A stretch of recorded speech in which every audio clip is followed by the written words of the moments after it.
ഇന്ന ചിക്കൻ കഴിച്ചിരിക്കണം എന്ന് കുട്ടിക്ക് വാശി. എന്തുകൊണ്ടാ അത് കൊടുത്ത് ശീലിച്ചു? ഈ ചിക്കൻ ആരെവിടുന്ന് മുറിച്ചു എന്ന് ആർക്കറിയാം? ഗൾഫിലൊക്കെ പോയ വ്യാപകമാണത്. നമുക്കിതല്ലാത്തത് കിട്ടൂലല്ലോ എന്നാണ്. കിട്ടും, കുറച്ച് മെനക്കെടേണ്ടി വരും. ഇനി കിട്ടൂല എന്ന് വെക്കുക, ഇത് തിന്നിരിക്കണം എന്ന് വല്ല നിർബന്ധമുണ്ടോ? അത് തിന്നിരിക്കണം എന്ന് വല്ല നിർബന്ധമുണ്ടോ? പോത്തറുത്തത് കിട്ടും, ഒട്ടകറുത്തത് കിട്ടുമൊക്കെ കിട്ടും. പക്ഷെ കോഴി ഇങ്ങനെ വരുന്നതേ കിട്ടുള്ളൂ. എവിടുന്ന്? ഡെൻമാർക്കിൽ നിന്ന്. പിന്നെന്താ ന്യായം? ഹലാൽ എന്ന് എഴുതി വെച്ചിട്ടുണ്ട്. പന്നിയിറച്ചിയുടെ പൊതിയുടെ പുറത്തുണ്ട് ഹലാൽ കട്ട്. എന്ത് നല്ല സാധനം! ഹലാലായ പന്നിയിറച്ചി, ഹലാലായ പന്നിയിറച്ചി. നമ്മുടെ നാട്ടിലൊക്കെ ഉണ്ട് അല്ലെ? പശുവിനെ തൊടാൻ പാടില്ലാത്ത നാടാ. അമ്മയാണ്, ദൈവമാണ്. പക്ഷേ ഇപ്പോ പശുവിന്റെ മാംസം കടത്തുന്നതിൽ, കയറ്റിവിടുന്നതിൽ ഇന്ത്യ ലോകത്ത് തന്നെ 2ാം സ്ഥാനത്തൊക്കെ എത്തിയിട്ടുണ്ട്. അതിന്റെ ഉള്ളിലുള്ള ഗണീസിനെ കുറിച്ചൊന്നും നമ്മൾ പറയണ്ട.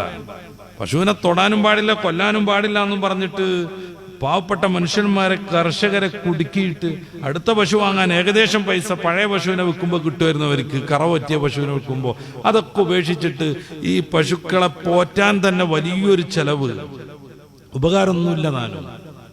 ഇങ്ങനെ ഇടങ്ങാറായി നിൽക്കുമ്പോൾ മഹാകമ്പനിക്കാർ ചൊല്ലും, അൽ കബീർ ചൊല്ലും. അൽ കബീർ എന്നൊക്കെ പറഞ്ഞ ഏതൊരു ഉസ്താദ് നടത്തണമെന്ന് വിചാരിക്കരുത്, ഏതോ ഒരു ഉസ്താദ് നടത്തണമെന്ന് വിചാരിക്കരുത്. ഇന്ത്യയിലെ ഏറ്റവും വലിയൊരു സംഖ്യ നടത്തുന്നതാണ് ഈ അൽ കബീർ എന്ന് പറയുന്ന സാധനം. അവര് ചെല്ലും. പശുവിനെ നോക്കാൻ തന്നെ ഇടങ്ങാറായി, വെള്ളം കൊടുക്കാനും പുല്ലൊടുക്കാനും ഇല്ലാതെ കഷ്ടപ്പെടുന്ന കർഷകനോട് 2000-3000 ബാർഗെയിൻ ചെയ്തിട്ട് അവർ പശുവിനെ വാങ്ങിക്കൊണ്ടുപോകും.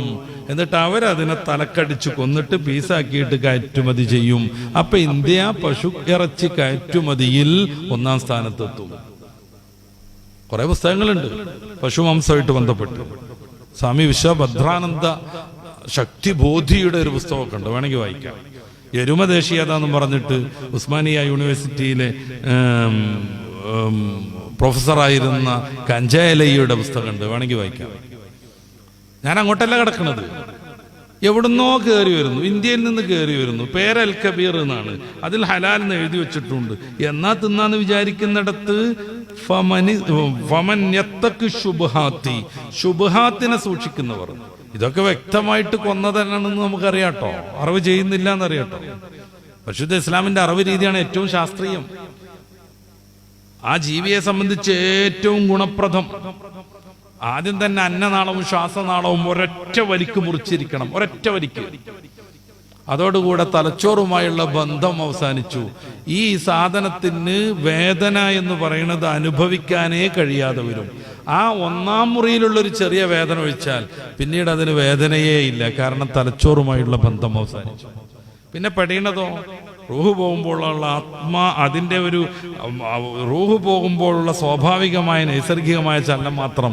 ഇത് വേദന അനുഭവിച്ചിട്ടല്ല. തലച്ചോറായിട്ട് കണക്ഷൻ അല്ലെങ്കിൽ പിന്നെ ഒരു വേദന ഉണ്ടാവില്ല. അത് ഏറ്റവും ശാസ്ത്രീയമാകുന്നത് എങ്ങനെയാണ്? ആ ബ്ലഡ് മൊത്തം ഒഴുകിപ്പോകും, കുറെ സ്രവങ്ങൾ ഒഴുകിപ്പോകും. ഈ ബ്ലഡിലാണ് വിവിധങ്ങളായ ഉപകാരം തീരെ ഇല്ലെങ്കിലും വലിയ ഉപദ്രവം ചെയ്യുന്ന പല വസ്തുക്കളുള്ളത്. ഇത് മൊത്തം ഒഴുകിപ്പോകും. അതോടുകൂടെ മാംസം ശുദ്ധമാകും. 100 കിലോ ഉള്ളൊരു പശുവിനെ ഇസ്ലാമിക രീതി അനുസരിച്ച് അറുത്താൽ ഏകദേശം 70 ചില്ലാനം മാംസേ കിട്ടുള്ളൂ, ബാക്കിയുള്ളതൊക്കെ ഒഴുകിപ്പോയിട്ടുണ്ടാകും. ഇത് പക്ഷേ കമ്പനിക്ക് പറ്റൂല. അവർ കറണ്ട് കൊടുക്കും, തലയിൽ ഹാമർ ഇടും. പക്ഷെ ഇങ്ങനെ പശു ഇങ്ങനെ പോയി പോയി പോയി തല കുടുങ്ങിയ ഒരു സ്ഥലത്തെത്തും. ഉടനെ ഒരു വലിയ ഇരുമ്പിന്റെ മുട്ടി വന്നിട്ട് തലയിൽ വീഴും, പടഞ്ഞു ചാവും. അതോടുകൂടെ ബ്ലഡ് മൊത്തം മാംസത്തിൽ കട്ട പിടിച്ചു കിടക്കും. അതോടുകൂടെ അവർക്ക് നല്ല തൂക്കമുള്ള ഇറച്ചി കിട്ടും, കമ്പനിക്ക് വലിയ ലാഭം ഉണ്ടാകും. പക്ഷേ കൊക്കപ്പുഴി അതിലുണ്ടാകും. ബ്ലഡിലുള്ള എന്തൊക്കെ കുഴപ്പങ്ങളുണ്ടോ അതൊക്കെയും മാംസത്തിൽ അള്ളിച്ചേർന്ന് നിൽക്കുന്നുണ്ടാകും. അപ്പൊ ഏറ്റവും ആരോഗ്യപ്രദം, ഏറ്റവും ശാസ്ത്രീയം, ആ ജീവിയെ സംബന്ധിച്ച് ഏറ്റവും സുഖപ്രദം ഇസ്ലാമിന്റെ അറിവ് രീതിയാണ്. പക്ഷെ അത് കമ്പനിക്ക് കൊള്ളലാഭം ഉണ്ടാക്കാൻ പറ്റാതെ വരും. അതുകൊണ്ട് എല്ലാവരും തലക്കടിക്കും. ഡെൻമാർക്കിൽ നിന്ന് വരും, ബ്രസീലിൽ നിന്ന് വരും. എല്ലാവരും തലക്കടിച്ചു കൊല്ലുന്ന സാധനങ്ങളാണെന്ന് ബോധ്യം ഉണ്ടായിട്ടും ഹലാൽ എന്നുള്ള എഴുതിയിട്ടില്ലേ? ഇവിടെ ഒരു ഇസ്ലാമിക രാജ്യമല്ലേ, അവരിറക്കണതല്ലേ. ഒരു ഗൾഫ് സഹോദരൻ എന്നോട് പറഞ്ഞൊരു ന്യായമാണ്, ഇത് സൗദി അല്ലേ, സൗദി ഇറക്കണതല്ലേ, ഇത് UAE അല്ലേ, UAE ഒരു ഇസ്ലാമിക രാജ്യമല്ലേ, അവരിറക്കണതല്ലേ എന്ന്. വമൻ യത്തഖി ശുബ്ഹാത്ത്, സംശയാസ്പദമായ ഇത്തരം കാര്യങ്ങളെ ആര് ശ്രദ്ധിക്കുന്നുവോ വഖദിസ്തബ്റഅ ലിദീനിഹി വഇറദിഹി, അവന്റെ അഭിമാനത്തെയും അവന്റെ ദീനിനെയും അവൻ സംരക്ഷിച്ചു. കുഞ്ഞു കുഞ്ഞു കാര്യങ്ങൾ. ഞങ്ങളുടെ സ്കൂളിൽ കലാപരിപാടികളുണ്ട്. അപ്പൊ എനിക്ക് ഫാൻസി ഡ്രസ്സ് മത്സരമുണ്ട്, പോട്ടെ എന്ന് പറയും. എല്ലാ കുട്ടികളും ചെയ്യണതല്ലേ, വിടുന്നുണ്ടോ? ദീനിനെ പണയപ്പെടുത്തും. വഖദിസ്തബ്റഅ ലിദീനിഹി വഇറദിഹി, അവന്റെ അഭിമാനത്തെയും അവന്റെ ദീനിനെയും അവൻ സംരക്ഷിച്ചു.